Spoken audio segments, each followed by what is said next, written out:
Olá, meu nome é Augusto, eu sou professor de matemática no IMPA, no Instituto de Matemática Pura e Aplicada, que fica aqui no Rio de Janeiro. E hoje eu vou falar para você sobre fractais aleatórios, que é um tema bastante bonito e tema que ainda tem bastante pesquisa muito ativa. Inclusive é um dos tópicos que eu gosto bastante e que pesquiso ainda. Essa palestra foi financiada em parte pela FAPESP, que é uma fundação de apoio à pesquisa aqui do Rio de Janeiro, que apoia a pesquisa em todos os seus é, espectros, desde fomentar a pesquisa em si e apoiar os pesquisadores, até estimular a pesquisa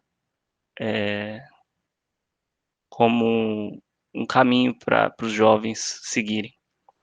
E essa é uma questão interessante, porque quando eu era jovem, estava decidindo minha carreira, eu não sabia nem que pesquisa em matemática existia. Hoje em dia eu acho engraçado pensar isso, porque é o que eu faço da vida, mas é um pouco a impressão que eu tenho quando eu converso com as pessoas e falo que eu sou pesquisador em matemática. As pessoas falam, mas existe pesquisa em matemática? Infelizmente existe, é um assunto muito interessante e que eu aconselho que as pessoas deem uma olhada e descubram se é a praia delas, porque tem muitos problemas bonitos e muitas coisas para serem feitas ainda. Então vamos começar com um pouco de geometria, começar com uma geometria bem antiga. Isso aqui desde a antiguidade já era conhecido que existiam essas formas estéticas, né? São formas bastante simétricas, quadrados, os polígonos regulares, pentágono, hexágono, um círculo que também é sempre muito fascinante, é o círculo, o pi, de onde vem essa aproximação do círculo como se fosse um polígono. Então, se você olhar aqui para esses polígonos de 4, 5, 6, 8 lados, cada vez mais eles parecem com um círculo. Quando você aumenta o número de lados, fica ainda mais imperceptível a diferença com o círculo. E, além disso, as formas tridimensionais, o cubo, a esfera, cone, pirâmide, cilindro, os poliedros, que são análogos aos polígonos regulares, mas em 3 dimensões. E tudo isso foi bastante estudado, por exemplo, pelos gregos, mesmo antes. E essas formas, sempre muito motivadas pela beleza e a simplicidade delas, são formas muito simples, elas aparecem em outros contextos, aparecem na nossa vida, seja em coisas naturais, nos planetas, seres vivos, ou também na arquitetura através das épocas, né? Desde as pirâmides até a arquitetura moderna, a gente sempre vê essas formas simples e bonitas da geometria. Agora, uma coisa que é interessante é que às vezes a gente vê uma coisa na natureza e que não segue nenhuma dessas formas que a gente conhece e estuda na educação básica, né? Por exemplo, isso é uma foto de satélite que foi modificada bastante com intensificação de cores para mostrar coisas diferentes, mas é uma foto de uma região geográfica bem rica, com rio, vales, montanhas. E você pode ver que não tem triângulos muito bem desenhados aí, não tem círculos perfeitos. Ao contrário de Júpiter, que eu mostrei na outra foto, que parecia ser esculpido de tão lisinho, aqui não tem nada muito liso, muito simétrico, muito simples. É tudo muito complexo e diferente do que a gente está acostumado na geometria do ensino básico. Então, essa palestra a gente vai falar um pouco sobre como que os matemáticos enxergam uma figura dessa. Se não é uma figura simples, que figura que é? Mas para a gente chegar lá, a gente vai ter que começar com uma coisa que também é muito simples, a princípio, parece um pouco as figuras simples que a gente conhece, mas já é um pouquinho mais complicado, que são os fractais. E eu vou começar com o primeiro fractal que foi definido matematicamente. Ele é bastante simples, mas já é interessante. Você começa com um segmento de reta, uma linhazinha. Essa é essa primeira linha que vocês estão vendo aqui. E o que a gente vai fazer é começar a cortar pedaços dela, passo a passo. Então, a primeira coisa que a gente faz é pegar essa linha e cortar ela em 3 partes iguais. 1/3, 2/3 e 1 inteiro. E a gente vai remover o que a gente chama de terço central. Esse 1/3 da figura que fica no meio. E a gente chega nessa figura que está aqui embaixo. Então, é uma figura que tem 1/3 no início, 1/3 vazio e 1/3 no final. Essa figura original, o segmento de reta, é uma figura muito simples, muito fundamental, é uma das figuras que se usa na composição dos polígonos, né? Você desenha um polígono através desses segmentos. E a figura de baixo também não é muito esquisita, são 2 segmentos de reta, separados. E o que a gente vai fazer de agora em diante é simplesmente repetir o que a gente fez da figura 1 para a figura 2 em cada um dos segmentos. Então, essa primeira parte aqui, ela é um segmento de reta, a gente pode também dividi-lo em 3 e remover o terço central. A última, mesma coisa. E agora a gente obtém 4 segmentos que estão posicionados de uma maneira um pouco diferente, né? Esses dois aqui estão mais próximos um do outro do que eles estão desses outros dois. Então tem um buraquinho aqui de tamanho 1/9, enquanto aqui tem um buraco de tamanho 1/3, que é bem maior. E a gente continua esse processo. Aqui vocês veem que eu cortei o terço central de cada um deles, depois eu corto o terço central de cada um aqui, depois eu corto o terço central de cada um e a gente continua fazendo isso. A princípio poderia continuar infinitas vezes. E no final, se é que vai sobrar alguma coisa, a gente chama o que sobrar de conjunto de Cantor. Cantor é o matemático que definiu esse procedimento, essa figura. Então a primeira questão é essa: será que sobra alguma coisa? A gente parece estar tirando infinitas coisas, né? Quando a gente tira infinito, será que sobra alguma coisa? E a primeira impressão é que não. Você vê que a figura está ficando bem clarinha, né? Aqui ela era bem escura e à medida que a gente vai procedendo, vai ficando clarinha. Talvez não sobre nada. Mas tem uma observação muito simples que mostra que alguma coisa parece estar sobrando, né? Olha o primeiro ponto aqui do segmento, o extremo esquerdo. Ele não é removido na primeira, não é removido na segunda, não é removido na terceira. Na verdade, ele nunca é removido. Então, mesmo que a gente continue isso infinitas vezes, o primeiro ponto, ele nunca é removido. Igualmente, o último ponto também nunca é removido. Esse ponto aqui, o primeiro terço, o extremo do primeiro terço, também não é removido pelo mesmo motivo. E também esse. Na verdade, qualquer pontinho de qualquer segmento que você encontrar durante esse processo vai ficar para sempre. As pontas sempre ficam. Será que fica uma coisa além das pontas? Essa é uma pergunta interessante, bem mais difícil. E de fato fica ainda algumas coisas além das pontas, o que é surpreendente. Mas a gente não vai estudar esse conjunto a fundo, a gente só vai dizer que esse é o primeiro conjunto que os matemáticos olharam, que é obtido fazendo uma coisa infinitas vezes. Nesse caso, a coisa que se faz infinitas vezes é tirar o terço central. Agora vamos olhar outros talvez mais bonitinhos, mais interessantes, e que a gente já começa a reconhecer um pouco aquela figura da foto de satélite. O que acontece se a gente fizer uma coisa diferente? Agora a gente tem um segmento, depois uma pirâmidezinha e depois outro segmento. Esses 4 segmentos, 1, 2, 3, 4, são todos do mesmo tamanho. E aqui no meio também tem um buraco que é do mesmo tamanho. Então aqui, se a gente tivesse completado aqui embaixo, seria um triângulo equilátero. Essa figura vai ser a nossa base, vai ser onde a gente vai começar tudo. E dessa figura para a figura de baixo, o que a gente vai fazer é muito simples.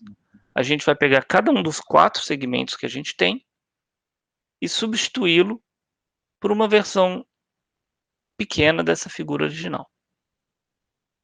Então essa figura original, que de agora para frente eu vou chamar de espinho, porque parece um pouco um espinho, a gente vai substituir cada segmento por um espinho. Então aqui o primeiro pedacinho de reta vira um espinho.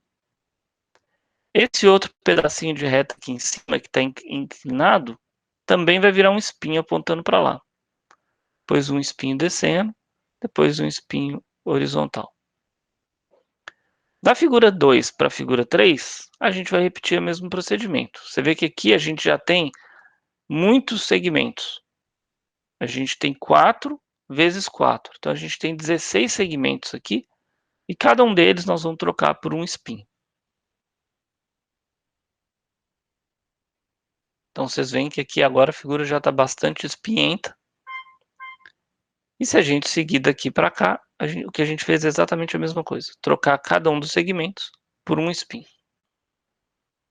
E o fato é que a gente pode continuar esse procedimento infinitas vezes. É difícil de dizer o que significa isso, porque o infinito é uma coisa um pouco chatinha de trabalhar. A gente sempre fica um pouco intrigado quando fala fazer isso infinitas vezes. Quanto tempo demora para fazer isso infinitas vezes? Mas hoje em dia a gente já entende muito bem o que significa fazer isso infinitas vezes.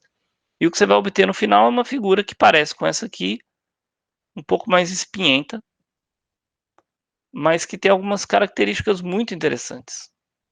A primeira característica que eu queria enfatizar, se você olhasse para essa figura que a gente obtém repetindo isso infinitas vezes, ela tem uma propriedade que a gente chama de autossimilaridade. O que é autossimilaridade, né? Auto vem de mesmo. Similaridade é similaridade. Então essa figura é uma figura que parece consigo mesma. Tá, mas tudo parece consigo mesmo, né? Eu pareço comigo mesmo.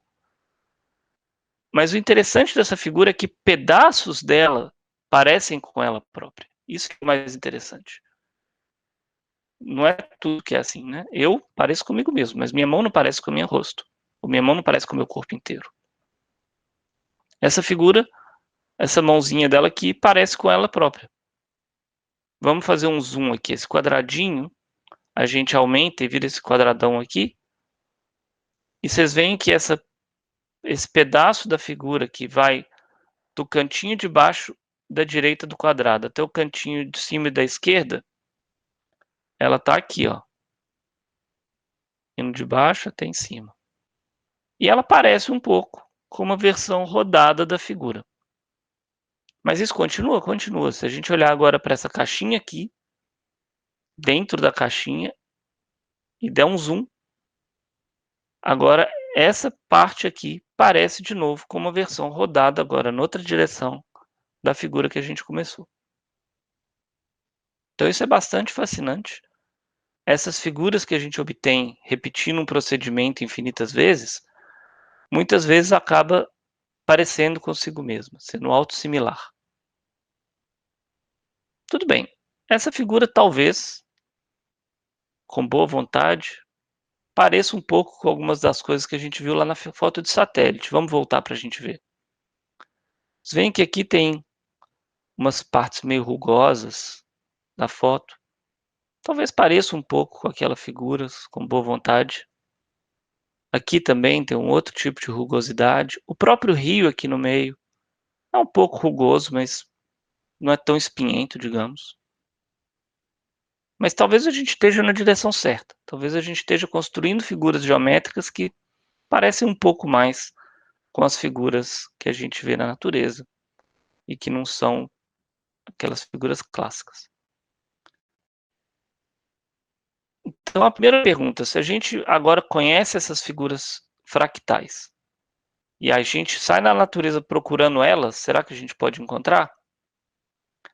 Esse é um legume bastante estranho, mas que as pessoas comem, então não é tão estranho assim, não mata. E que ele tem essa propriedade. Ele parece um pouco uma gota, né, o formato dele, se você olhar bem de longe, parece uma bola com uma pontinha. E essa gota é composta de quê? De várias outras gotinhas. Vocês veem que esses conezinhos aqui parecem com a figura grande. Então olha para esse cone aqui, ó. Ele tem uma pontinha, um biquinho, desce rodando, igual esse aqui, tem um biquinho e desce rodando. E interessante, esse cone, se você olhar, dentro dele tem outros cones. E cada um dos cones parece com o cone que a gente começou. Então essa figura, num certo sentido, é uma representação natural, uma ocorrência natural daquilo que a gente estava vendo na figura anterior. Aqui o que a gente fez foi pegar um segmento de reta e trocar por um espinho. Depois trocar cada segmento do espinho por um outro espinho. Aqui a gente podia pensar isso, a gente começa com um cone e enfeita ele com essa espiral que vai descendo. E cada vez que a gente anda nesse espiral, a gente coloca um cone de novo e desenha espiral nesse cone. E vai repetindo isso. E se continuasse infinitamente, a gente teria um fractal. É óbvio que isso aqui é uma figura natural. Então não tem como isso daqui ser uma coisa que se repetiu infinitas vezes. Se você pegar uma lupa bem forte e continuar olhando isso daqui, algum momento você vai ter que parar de se repetir. Porque a gente sabe que esse legume é feito de células. Em algum momento você vai ver uma célula redondinha, não é feita de outros cones.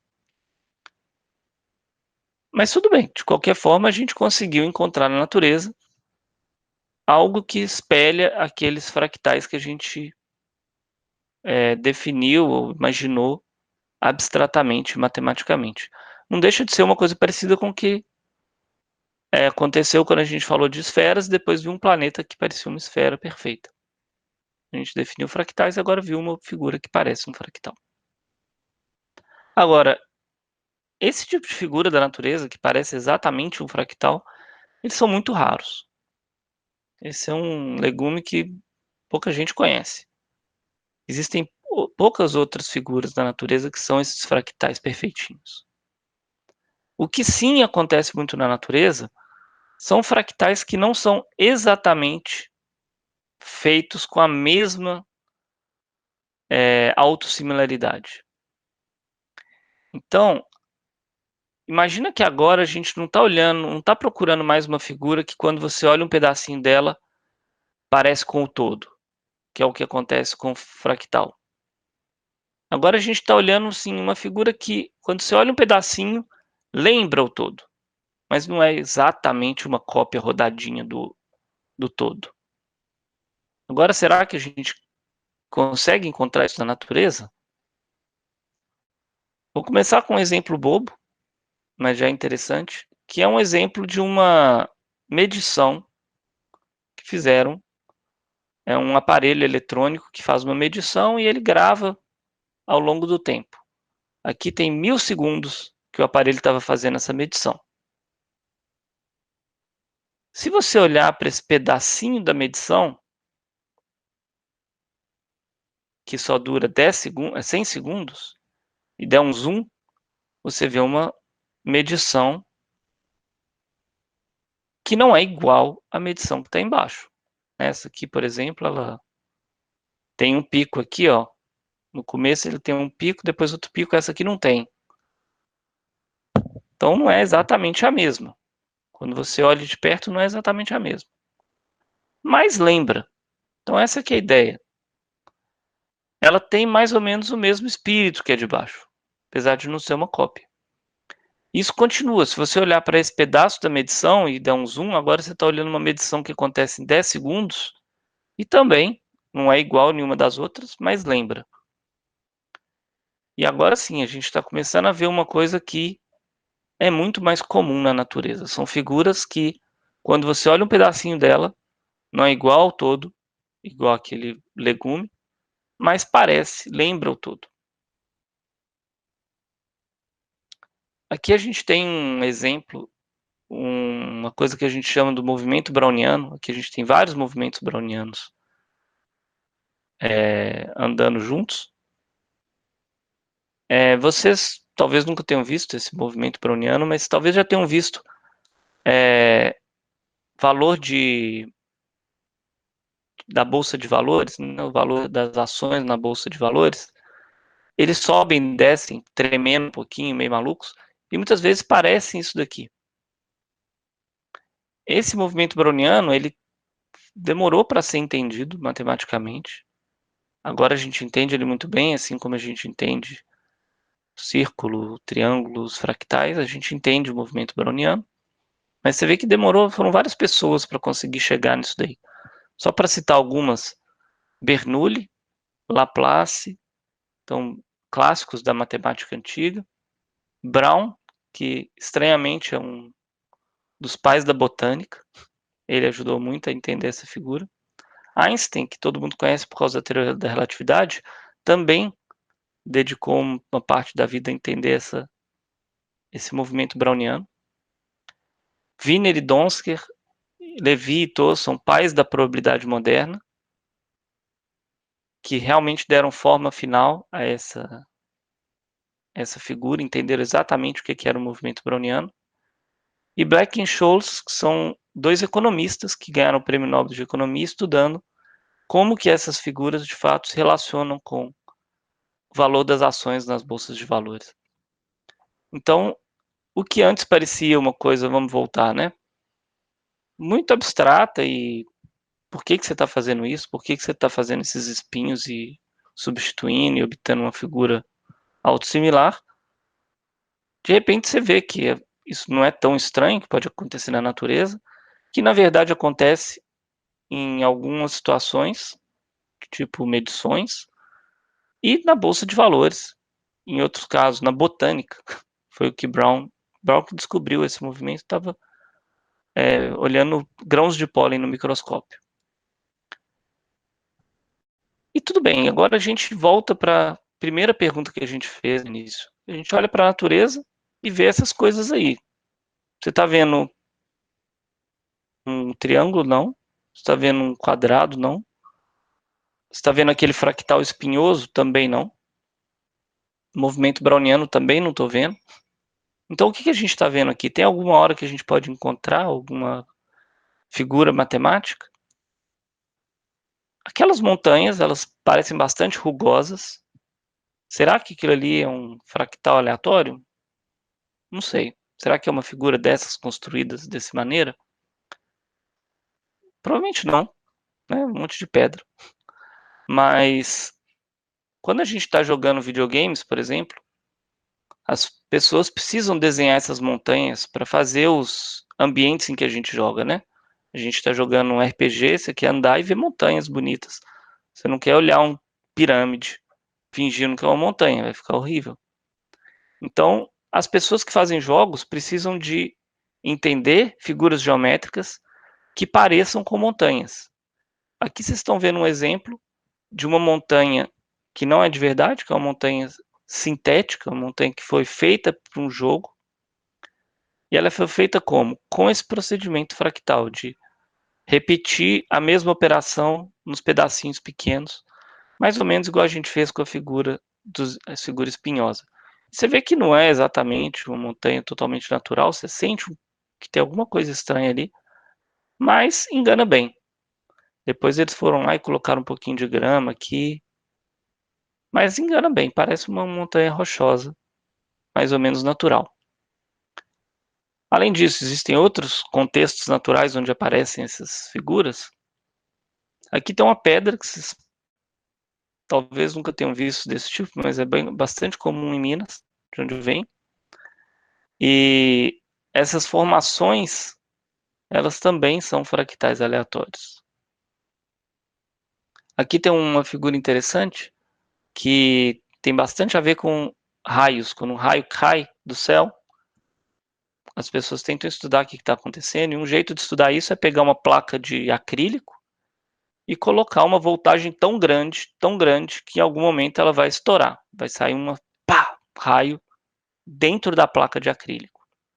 Se você fizer isso, colocar aqui um fio e aqui em volta um outro fio e colocar uma voltagem absurda, uma hora vai dar um clarão, como se fosse um raio, e quando terminar o seu acrílico vai estar com esse desenho bonito aqui, que também é um fractal. Aqui tem uma figura matemática, que não é da natureza, é uma coisa abstrata, matemática, mas que lembra bastante aquela pedra e aquele acrílico que a gente viu antes. E o que mais que a gente pode estudar? Então, existem dezenas e dezenas de situações na natureza e na matemática em que esses fractais aparecem. Então, por exemplo, aqui vocês têm um modelo que eu estudo bastante, que chama modelo de percolação. Vocês podem pensar isso aí como se fosse uma água tentando entrar numa pedra porosa. Então, se tiver uma pedra que a água pode entrar, como que ela entra? Ela forma uma espécie de fractal também. Aqui tem uma... Tá bom, não vou tentar explicar porque é mais complicado, mas tem um outro modelo bastante bonitinho, que é uma partículazinha andando, e ela vai formando esse desenho azul, e a fronteira está em vermelho, e é um desenho também fractal, apesar de que o jeito que a partícula anda não tem nada de fractal, quando você olha de longe você vê um fractal.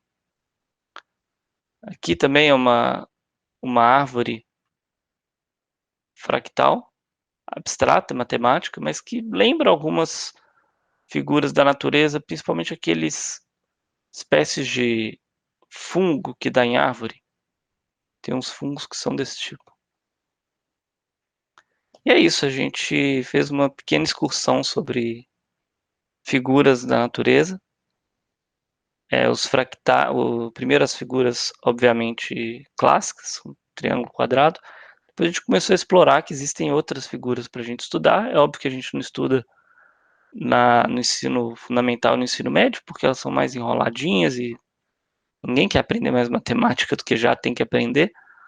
Mas existe sim um mundo depois do ensino médio, muito bonito, cheio de coisas interessantes para se estudar, mesmo que não seja interesse de vocês estudar isso o resto da vida, como é o meu caso. É interessante saber que existe e saber que tem gente que passa a vida estudando essas coisas. Obrigado.